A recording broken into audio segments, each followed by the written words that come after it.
à tous et bienvenue dans cette nouvelle vidéo. Aujourd'hui, je vais vous parler de mes 4 sérums favoris. Je me suis dit qu'une vidéo de ce type, ça pourrait être intéressant. Donc, ce sont mes 4 sérums favoris que j'utilise dans ma routine skincare du matin et du soir. Donc, je vais vous les présenter. Pour commencer cette vidéo, je tiens quand même à souligner que je ne suis pas dermatologue, je ne suis pas médecin, je suis juste une passionnée de produits de beauté et de tout ce qui est en rapport avec la skincare.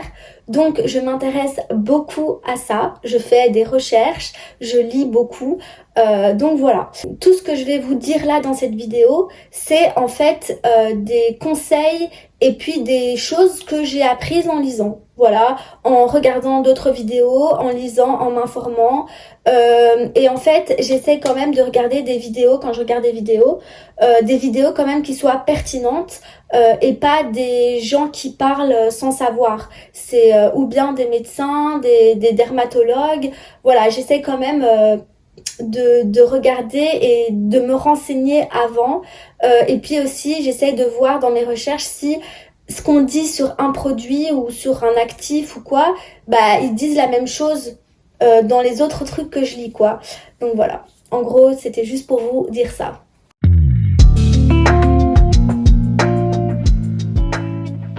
Déjà, je vais essayer de définir qu'est-ce que c'est un sérum en fait. Pourquoi est-ce qu'on utilise un sérum dans sa routine skincare? En fait, tout simplement, un sérum contient des actifs qui sont concentrés en fait. Et ce sont ces actifs-là, concentrés, qui vont avoir un impact et qui vont tout simplement agir en profondeur dans la peau.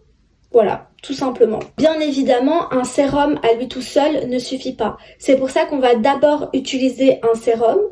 En l'occurrence, on essaye d'utiliser un sérum qui soit ciblé, c'est-à-dire adapté à notre problématique, à notre type de peau, puisque justement le sérum possède des actifs concentrés et ce sont ces actifs-là qui vont agir sur la problématique de notre peau. Donc c'est pour ça qu'on essaye d'utiliser des sérums qui soient adaptés à notre peau et surtout qui répondent à notre problématique. Donc un sérum, il est jamais utilisé seul, il est toujours utilisé avec une crème hydratante après. Je pense que vous avez compris le concept, donc on peut commencer avec la vidéo. Pour chaque sérum, je réponds à 3 questions. Donc quels sont les bienfaits du sérum? Pour quel type de peau le sérum est adapté? Et enfin, quand dois-je appliquer le sérum? Donc c'est parti! Premier sérum, donc déjà je vais vous dire juste que j'ai noté tout. Donc si vous me voyez regarder comme ça, c'est en fait parce que je suis juste en train de relire vite fait. Mais je vais essayer de pas trop regarder. Premier sérum, c'est le sérum à l'acide hyaluronique et à la vitamine B5 de chez The Ordinary. Donc ça, c'est un sérum que j'utilise tout le temps. Donc c'est composé, donc le mien il est composé de 2% d'acide hyaluronique et de vitamine B5. Alors déjà, quels sont les bienfaits de l'acide hyaluronique? Donc déjà, l'acide hyaluronique, en fait, il va stimuler le collagène dans le sens où il va le nourrir et l'hydrater. Alors le collagène, c'est quoi? C'est tout simplement une protéine que notre corps fabrique, voilà, qui est présente dans notre corps et que notre corps fabrique. Sauf que il se passe qu'à partir d'un certain âge, en l'occurrence 25-30 ans, le corps diminue sa production de collagène. Donc c'est pas qu'il arrête la production, mais c'est qu'il diminue la production. Et donc c'est pour ça que on préconise en fait, les experts, les scientifiques, d'insérer du collagène dans sa routine du matin et du soir. Donc moi j'ai on va dire un petit gel de collagène. D'ailleurs je vous l'avais montré que j'avais acheté chez Action. Mais bon voilà, petite aparté. Donc il stimule le collagène de la peau et donc du coup ça va tout simplement rendre la peau plus ferme et diminuer en fait l'apparence des rides et des ridules. Forcément, si la peau est plus ferme et qu'elle est moins relâchée, bah, les rides et les ridules se voient beaucoup moins. Ça va pas faire disparaître les rides et les ridules, je tiens quand même à le préciser, mais ça va tout simplement atténuer en fait leur visibilité, on va dire ça comme ça. Il faut aussi savoir que l'acide hyaluronique protège la peau des radicaux libres. Alors qu'est-ce que c'est que les radicaux libres? C'est tout simplement des éléments en fait, des facteurs externes, voilà, qui vont venir abîmer la peau. Voilà, en fait, ils vont détruire les cellules de la peau et provoquer en fait un vieillissement cutané. Ces radicaux libres, ça peut être la pollution, les rayons ultraviolets, le tabac, l'alcool, bref, tout ce qui va avoir un impact sur la peau, ça, ce sont des radicaux libres. Et donc, du coup, l'acide hyaluronique, elle protège tout simplement la peau face à ces radicaux libres, elle les neutralise. Alors quand est-ce qu'on doit appliquer le sérum à l'acide hyaluronique? Matin et ou soir. Alors moi en l'occurrence je l'applique le matin et le soir. Voilà, mais c'est comme vous le souhaitez, ou bien le matin ou bien le soir, voilà, mais moi je le fais 2 fois par jour. Et alors, pour quel type de peau? Pour les peaux matures, enfin, il est conseillé pour les peaux matures puisque justement, ça va atténuer les rides et les ridules dans le sens où ça va stimuler le collagène. Et pour les peaux qui sont évidemment sèches. Et alors, quelque chose que j'ai oublié de mentionner, c'est que l'acide hyaluronique, elle est riche en eau. Et donc, du coup, elle va apporter de l'eau supplémentaire à la peau. Et donc, en l'occurrence, elle va l'hydrater en profondeur. Voilà. Les bienfaits de la vitamine B5, puisque le sérum contient également de la vitamine B5, c'est tout simplement d'avoir un impact en fait sur les peaux qui sont sèches, qui sont déshydratées. La vitamine B5, elle possède des propriétés qui sont anti-inflammatoires, apaisantes, hydratantes. Donc c'est pour ça que la vitamine B5, elle est bien pour les peaux qui ont des problèmes comme l'acné. Voilà.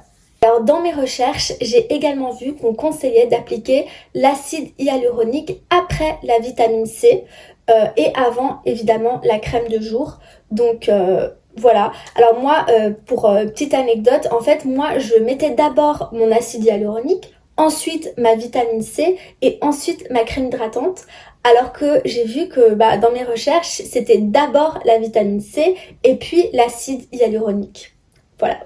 Deuxième sérum que j'utilise, c'est la vitamine C. Alors moi, j'achète ma vitamine C chez Action. Voilà, j'utilise la Super Booster de chez Action que franchement, je trouve mais génial. J'aimerais bien essayer la vitamine C de chez Garnier, sauf que je trouve qu'elle est un peu chère quand même. Donc du coup, pour l'instant, j'utilise celle de chez Action et elle me convient parfaitement. Alors, quels sont les bienfaits de la vitamine C? Déjà, la vitamine C, elle va apporter de l'éclat à votre peau. Ça, c'est une des choses number one, c'est l'éclat de la peau. Alors, elle va également, comme l'acide hyaluronique, neutraliser les radicaux libres, donc qui vont détruire vos cellules. Et alors, en apportant de l'éclat à la peau, elle va en fait uniformiser votre peau en réduisant tout simplement les rides, les ridules, les taches pigmentaires ou les imperfections. Autre chose qu'elle fait aussi, c'est que comme l'acide hyaluronique, elle régule le collagène. Donc l'acide hyaluronique, l'acide hyaluronique, elle va stimuler le collagène. La vitamine C, elle va le réguler. Voilà, c'est ça un petit peu la différence entre les deux.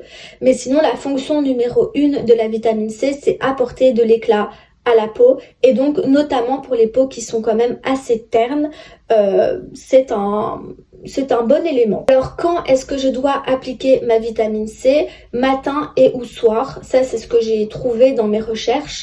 Après, moi, je l'utilise le matin uniquement.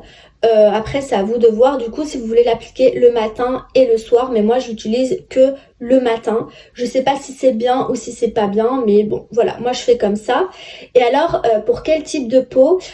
Eh bien pour tout type de peau, pour les peaux sèches, pour les peaux donc pour les peaux sèches, pour les peaux qui ont de l'acné, pour les peaux normales, puisque en fait sa particularité c'est tout simplement d'apporter de l'éclat.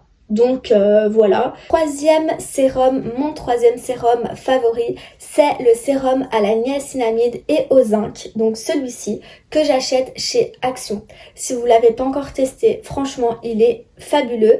J'ai vu sur TikTok, etc., qu'il était même meilleur que celui de chez The Ordinary. Bon, je sais pas si c'est vrai parce que j'ai même pas testé celui de chez The Ordinary, mais celui-là de chez Action, en tout cas, il est vraiment top. Alors, la niacinamide, quels sont ses bienfaits?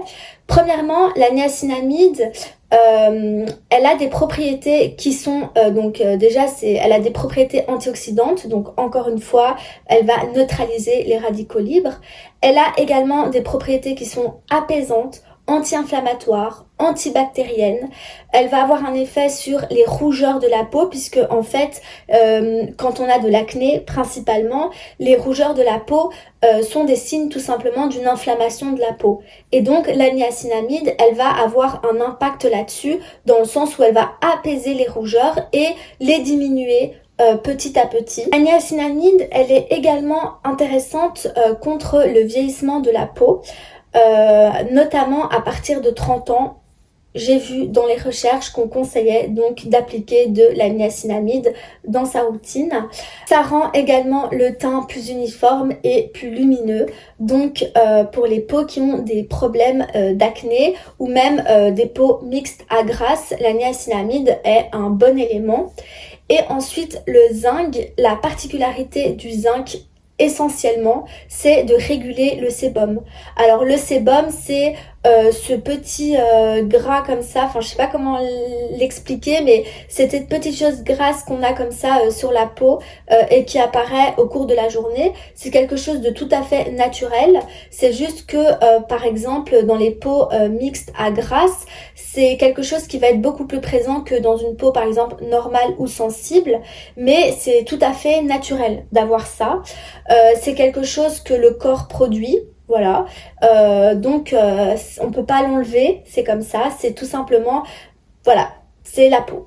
Alors donc du coup le zinc, sa particularité essentiellement c'est tout simplement de réguler le sébum et puis c'est un peu les mêmes propriétés que la niacinamide, c'est-à-dire c'est un apaisant, un anti-inflammatoire, un antibactérien et donc le sérum à la niacinamide et au zinc, il est principalement conseillé pour les peaux qui ont des problèmes d'acné puisque pour toutes les raisons citées précédemment. Quand appliquer le sérum à la niacinamide? Eh bien, le matin et ou le soir. Moi, en l'occurrence, encore une fois, je l'applique uniquement le soir. Est-ce que c'est bien? Est-ce que c'est pas bien? Je ne sais pas. Mais moi, en tout cas, c'est le soir que je l'applique. Dernier sérum favori, c'est le sérum de chez The Ordinary à la caféine, donc qui est composé de 5% de caféine et de EGCG. Donc voilà, franchement ce sérum il est vraiment mais vraiment top.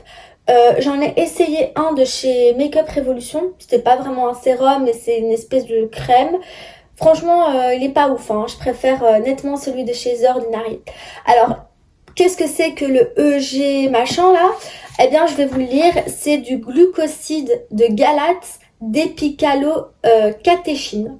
Alors, qu'est-ce que c'est? Franchement, je n'en ai aucune idée, mais c'est issu des feuilles de thé vert. Voilà. Quels sont les bienfaits de la caféine? Il faut savoir que en fait, la caféine, c'est un actif qui va drainer le contour de l'œil et donc en fait, qui va permettre de décongestionner la zone et par conséquent de réduire la visibilité du cerne. Ça va pas l'effacer parce que c'est un cerne et c'est impossible de faire disparaître un cerne. Voilà, c'est comme ça, c'est la nature, mais en tout cas, ça va réduire sa visibilité. Donc en fait, ça va tout simplement drainer en fait la rétention d'eau puisque c'est la rétention d'eau qui provoque justement le cerne et sa pigmentation. Voilà. Et attention, important quand même de le souligner, c'est que ça n'a pas d'effet sur les poches qui sont creuses et brunes. Voilà. Il n'y a pas de remède miracle à ça, c'est comme ça, c'est la nature. Je me suis rendu compte que j'ai oublié de terminer ma vidéo et de la clôturer. Donc j'espère que cette vidéo vous a plu, j'espère qu'elle a été intéressante pour vous. N'hésitez pas à laisser un commentaire et à lâcher un pouce, ça fait toujours plaisir. Je vais également vous mettre en description les pages que j'ai consultées ainsi que la vidéo que j'ai regardée il y a déjà un moment mais que je trouve particulièrement intéressante. En fait c'est une vidéo d'une youtubeuse canadienne, Cynthia Dulude, je sais pas si vous la connaissez. Et en gros dans cette vidéo elle pose des questions en fait à un dermatologue. Et donc du coup, quand j'avais regardé cette vidéo, j'avais pris des notes. Et enfin voilà. Donc du coup, si ça vous intéresse, n'hésitez pas à la regarder. Et je vous dis à bientôt pour une prochaine vidéo. Bye!